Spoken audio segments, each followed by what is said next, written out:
Hearing a strange sound at night, I immediately ran out into the street. In the dim light of the street lamps, I froze in shock.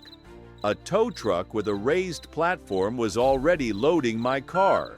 And at the head of this disgrace stood Karen from the HOA, giving instructions to the driver. "What are you doing, Karen?" I shouted. She turned around, her face distorted by an evil grin. "Get the hell out of here!" she barked. "You made a big mistake." I stepped forward, barely containing my rage. "This is my car! You have no right!" Karen crossed her arms over her chest, looking at me with superiority. "Talk to me here. Come back inside immediately. The HOA will sort this out without your participation." I rushed to the car, but Karen suddenly lunged forward and pushed me. I lost my balance and fell, feeling anger boiling inside me. When I looked up, the tow truck had already started moving. But let's start from the beginning. 5 days ago, I recently moved to a new area. I didn't have much money and bought a house that needed repairs to save money. Now the main thing for me was to get the area in order. I worked 7 days a week, and when I saved up for the first materials, I decided to first tackle the garage. Its roof had collapsed, the walls were cracked, and the inside was a mess. While the repairs were going on, I had to park my car on the driveway in front of the house. One morning, as I was leaving my house, I noticed something strange. There was a ticket on my windshield. I frowned, tore the paper off, and began to read. "Illegal parking on residential property." "What the hell?" I muttered. "Exactly." A shrill voice came from my side. I turned around to see a woman with short blonde hair. She crossed her arms over her chest and looked at me with a victorious smirk. "You parked on public property." She said. I frowned even more. "This is my building." "This is HOA property. She snapped. We have rules." "Since when is parking on your own property considered illegal?" Karen rolled her eyes. "Oh, newbies. You should have read the rules before you moved in. We don't allow parking in the driveways. It ruins the overall look of the neighborhood." "Yes." I laughed incredulously. "Because a neatly parked car in front of my house is a huge problem." "Exactly," she replied evenly. I took a step forward. "This is my property. I will park wherever I want." She pursed her lips. "You won't. You've already been ticketed. I suggest you pay it or the tickets will keep coming." I clenched my fists but said nothing. I didn't want to start a scene out of nowhere. After all, I had only just moved here.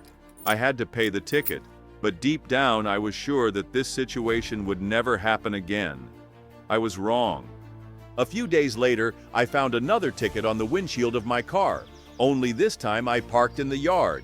"Seriously?" I barked, tearing off the paper. "Of course." I heard from behind. I turned around sharply and saw Karen again. "Are you kidding me? Now I am not allowed to park even in the yard?" "The rules clearly state parking is only possible in the garage," she answered with a fake smile. "My garage is currently under repair.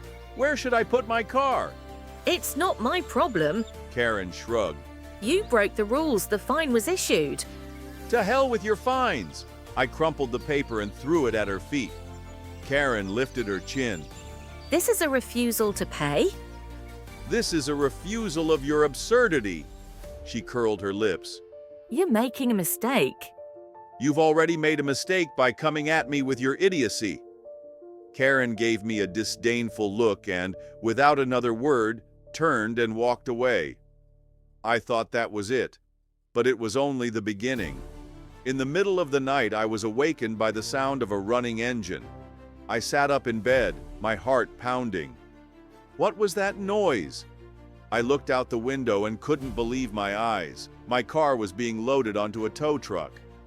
"What the hell are you doing?" I yelled, running out of the house. Karen was standing on the sidewalk, her arms crossed over her chest and a satisfied smirk on her face. "You refuse to follow the rules," she said calmly. "This is my car. You can't take it." Already have. She nodded to the tow truck driver, who finally secured my car and got into the cabin. I stepped forward, but Karen blocked my way and pushed. I staggered, not expecting it, and fell to the ground. Go home. She ordered. I was choking with rage.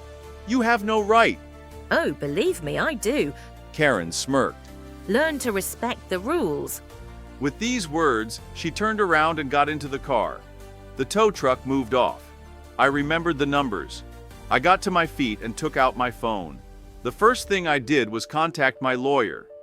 "She stole my car?" I croaked into the receiver. The lawyer listened to me and said, Don't call the police. They won't do anything without a warrant. This is private property, and she can claim that she acted in the interests of the HOA. We will do everything according to the law. We will file a lawsuit. A week later, I was sitting in the courtroom, watching Karen act as if this was not a serious trial, but an ordinary HOA meeting. She sat relaxed, crossed her arms over her chest, rolled her eyes from time to time, and even allowed herself to smirk. It seemed that she was confident in her impunity and considered this just an annoying formality.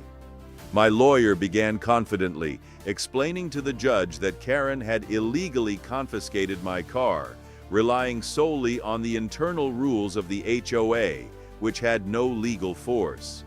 He presented documents proving that Karen had no court orders, no police orders, and no other grounds for taking my property. Karen, hearing this, did not even look worried. She just shrugged her shoulders and defiantly declared that I was a habitual violator because I had refused to pay fines twice. According to her, this meant that I was ignoring the HOA rules, and therefore the community had every right to punish me by taking my car. My attorney coolly countered this argument by pointing out that even if I had violated some HOA rules, they had no legal right to take my property. The judge listened carefully and finally asked Karen a direct question. "Did you have any court orders or police citations?" This time, Karen hesitated. She opened her mouth as if to object, but after a few seconds, she just let out an exasperated breath. "Well, no, but..." That was enough. The judge did not listen to her excuses any longer and stated clearly that the seizure of my car was illegal. He ordered Karen to return the car within 24 hours and pay me compensation for the damages, and also informed her that as compensation for the damages, my car would be parked in her backyard until her garage was repaired. Karen jumped up from her seat, her face contorted with anger.